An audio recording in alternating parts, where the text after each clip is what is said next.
नमस्कार दोस्तों, स्वागत है आपका हमारे YouTube चैनल पर।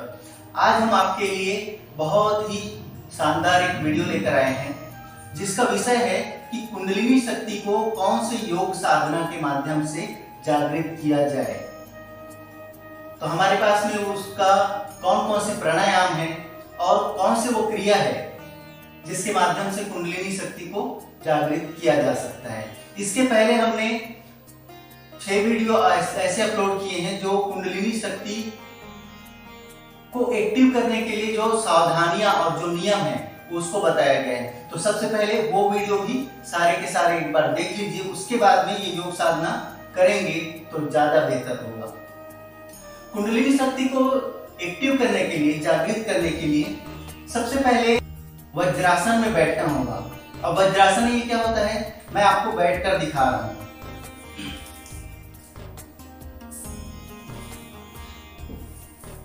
ये आसन है वज्रासन। एक बार पीछे से भी दिखा देता हूं।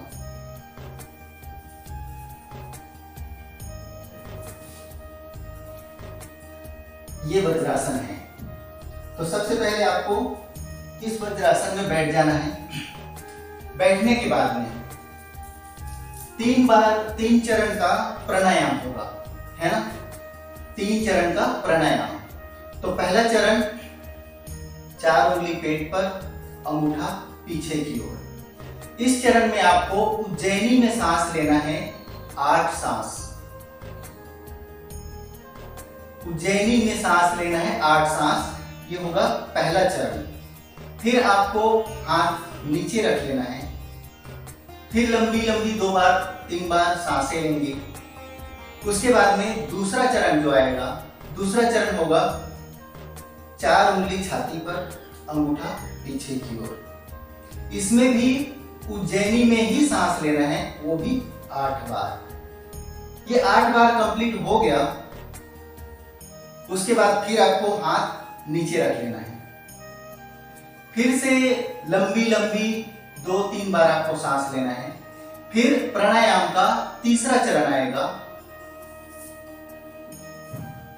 कोहनी ऊपर, गर्दन सीधी, और हाथ की जो ये 4 उंगली है वो यहाँ हमारे पीठ पर टच होना चाहिए। ये सारी क्रियाएं आंख बंद करके ही करना है, ठीक है। तीसरा चरण जब ये होगा आपका, तो आपको उज्जैनी में ही सांस लेना है और वो सांस होगा 6 बार, ठीक है।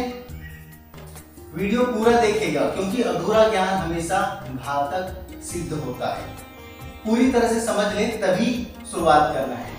ये हो गया आपका प्राणायाम का 3 चरण। इसके पश्चात में आपको करना है भस्त्रिका। भस्त्रिका का 3 चरण करना है, 20-20 का 3। उसमें क्या होगा, वज्रासन में ही बैठे रहना है। कोहनी पेट से लग जाएगा और मुट्ठी आगे, कोहनी पेट से मुट्ठी आगे। सांस को खींचते हुए हाथ को ऊपर उठाना है और हाथ को ऊपर जैसे उठ गया तो खोल देना है। सांस अंदर खींच लिया। अब सांस को छोड़ते हुए मुट्ठी वापस बांध देना है और झटके के साथ में यहां तक लाना है। एक बार मैं करके दिखा रहा हूं। इसका काउंटिंग कैसे होता है, इन जब बोला जाए तो सांस अंदर लेना है, हाथ ऊपर करना है, मुट्ठी खोल देना है। तो काउंटिंग 1, जैसे ये पहला मैंने आपको करके दिखा रहा हूं। इन 1, इन 2, इस तरह से ये काउंटिंग 20 बार होगा। समझ में नहीं आ रहा होगा तो इस वीडियो को 2-3 बार देख लीजिए। जब तक अच्छी तरह से समझ में ना आए तब तक के देखते ही रहिए, ठीक है। ये भस्त्रिका भी 3 बार ही होगा। अब ये भस्त्रिका 3 बार होने के बाद में 20-20 का 3, ठीक है, याद रखना, 20-20 का 3 बार। उसके बाद में आपको सुख आसन में बैठ जाना है। सुख आसन में ये इस तरह से, ये है सुख आसन।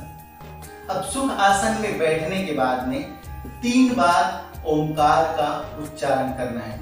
एक गहरी लंबी सांस लेना है, उसके बाद में ओंकार का उच्चारण करना है। ये भी 3 बार। उसके पश्चात में सुदर्शन क्रिया का आरंभ हो जाएगा।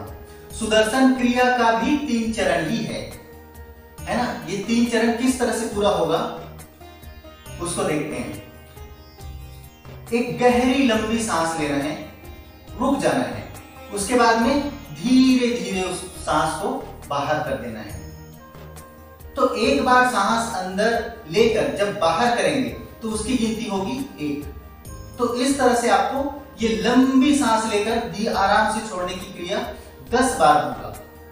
लंबी सांस लेकर छोड़ने की जो क्रिया है उसकी गिनती 10 बार होगी। उसके पश्चात में आपको 3 के ताल में 3 की गिनती में, जैसे 1 2 3 है ना, तो 1 और 2 की गिनती में सांस अंदर लेना है और तीसरे की गिनती में सांस बाहर छोड़ना है। जैसे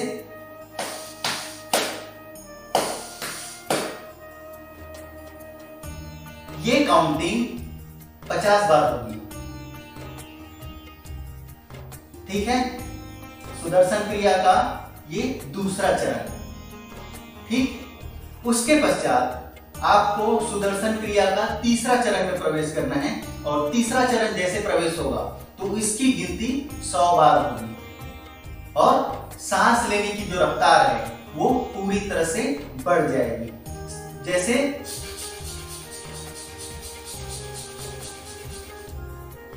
इसकी गिनती आपको 100 बार करनी है। याद रहे, जब भी सुदर्शन क्रिया का पहला चरण आप कर रहे हैं, लंबी सांस ले रहे हैं, तब आपका ध्यान नाभि पर होना चाहिए।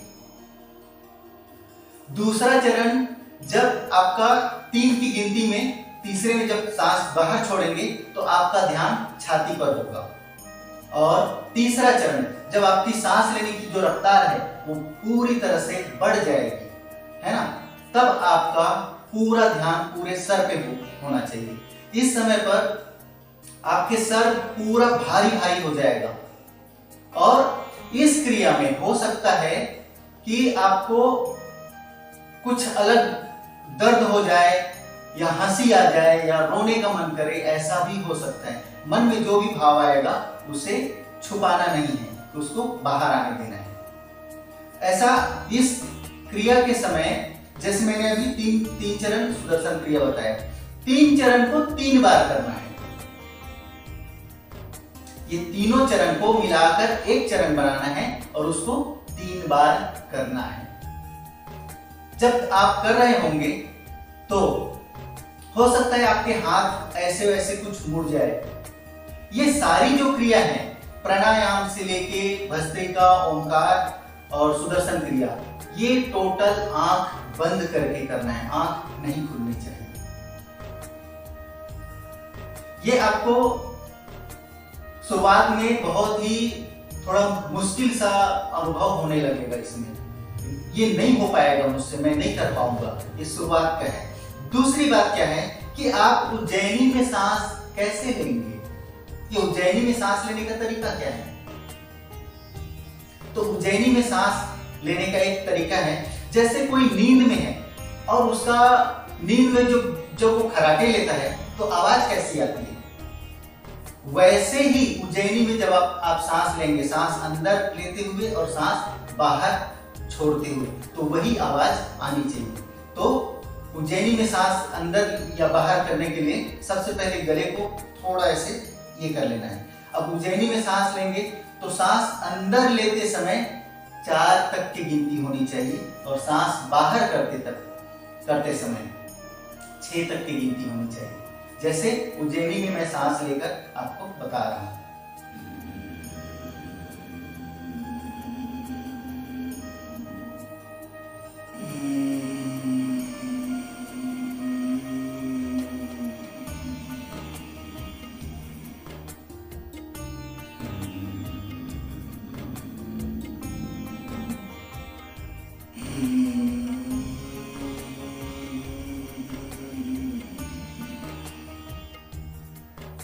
ये होता है उज्जैनी में सांस लेना। जब हम सांस अंदर लेंगे तब 4 की गिनती होगी और सांस बाहर छोड़ेंगे तब 6 की गिनती होगी। यहां तक आपको समझ में आ गया? तो सबसे पहले तो आपको उज्जैनी में सांस कैसे लेना है इसका प्रैक्टिस आपको कम से कम 1 हफ्ता करना पड़ेगा। दूसरा है ओंकार आप किस तरह से उच्चारण करेंगे। तो यहाँ पर ओंकार उच्चारण करने का भी तरीका बहुत ही अलग है। जो साधारण करते हैं वैसा बिल्कुल भी नहीं है ना। तो हम इस बार ओंकार जब हम बोलेंगे तो हम उसको 3 भाग में विभाजित कर देंगे। पहला है अ, दूसरा है उ और तीसरा है म। अब एक बार लंबी सांस लो और लंबी सांस लेकर सिर्फ अ अक्षर का ही उपयोग करना है और पूरा ध्यान नाभि पर लगा देना है, जैसे मैं आपको अभी करके बता रहा हूं।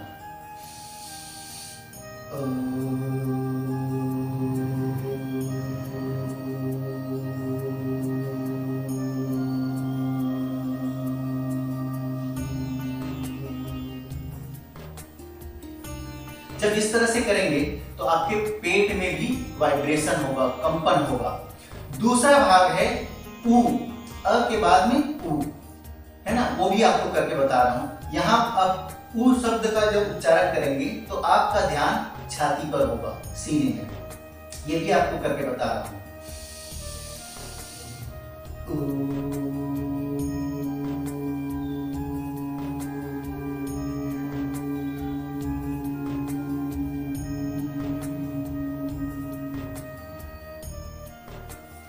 जब ऐसा भी करेंगे तब भी आपके छाती पर कंपन होने वाला है। और तीसरा जो भाग है वो है म। अब तीनों को जब मिला देते हैं तब होता है ओम, है ना। तो हम अब म भी करके देख लेते हैं।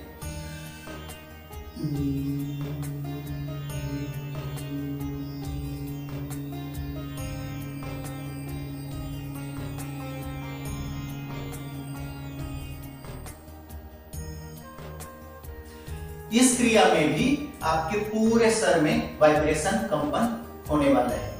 अब इन्हीं तीनों को विभाजन को कम से कम 10-10 बार प्रैक्टिस करना है जब तक कि कंपन नहीं होता तब तक।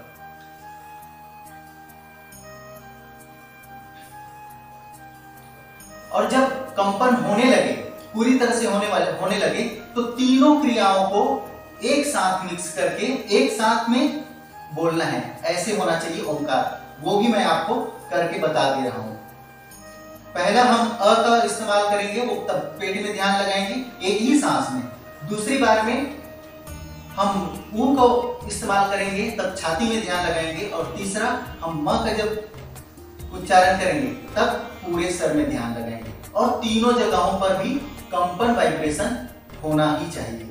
ये भी एक बार आपको करके बता रहा हूं।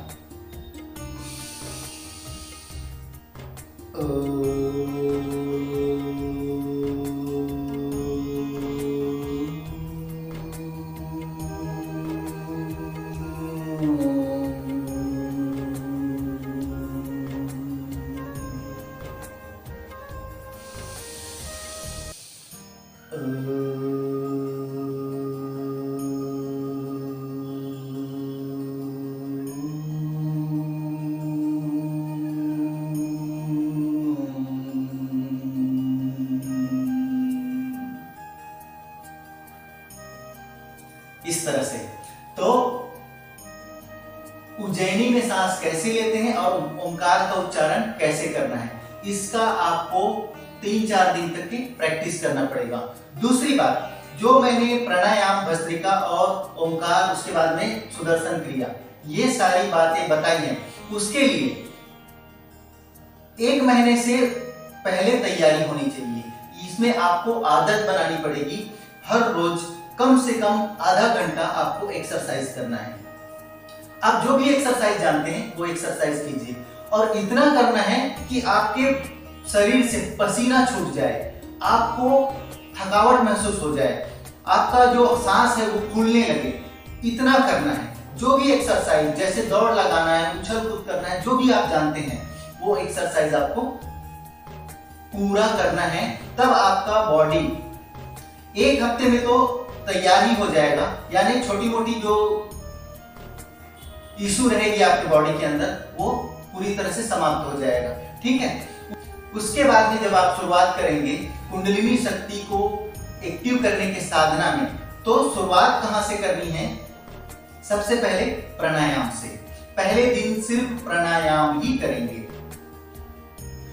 दूसरे दिन प्राणायाम के साथ में भस्त्रिका भी करेंगे, और तीसरे दिन प्राणायाम, भस्त्रिका और ओंकार भी करेंगे। चौथे दिन प्राणायाम, भस्त्रिका, ओंकार, उसके बाद में सुदर्शन क्रिया। सुदर्शन क्रिया का पूरा तीन चरण कंप्लीट हो जाता है। 3 चरण है सुदर्शन क्रिया में, और तीनों चरण को मिलाकर एक चरण बनाना है और उसको 3 चरण करना है। उसके पश्चात में जो बैठना चाहते हैं वो बैठ सकते हैं, जो लेटना चाहते हैं वो लेट सकते हैं। और मेरे ख्याल से बैठे रहना ही ज्यादा उपयुक्त है। अब इसके पश्चात में आपको अपने मन के साथ में जो भी विचार आएंगे उसके साथ में आंखें बंद ही रखनी है।